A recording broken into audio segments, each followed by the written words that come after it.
Hi, and welcome to the MS4010, Building Plugins and Connectors for Microsoft 365 Copilot Introduction. My name is Elias Estevão. I am a Microsoft Principal Trainer. I am delighted to help you in this learning journey. This course is designed to help you understand the extensibility options available for Microsoft 365 Copilot.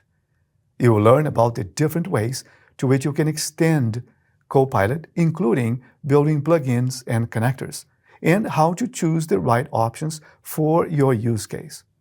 Whether you are a pro-code or low or no-code developer, this course will help you chart your path to understanding and customizing Microsoft Copilot.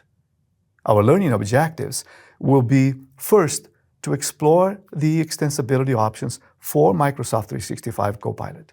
Then, we are going to choose the best option between those based on your use cases. And finally, we are going to build, that's right, we're going to build plugin using Visual Studio Code. So let's get started. Now, I want to remind you that the supporting material for this course is available in Microsoft Learn. Also, the course offers you a lab and the step-by-step guide, which also is available on Microsoft GitHub. Next, let's start this learning path. The very first learning path, we are going to discuss the Microsoft Extensibility Fundamentals. Then, we are going to choose Microsoft 365 Extensibility Development Path.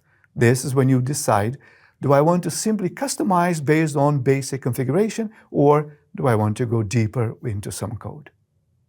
All right, let's get started.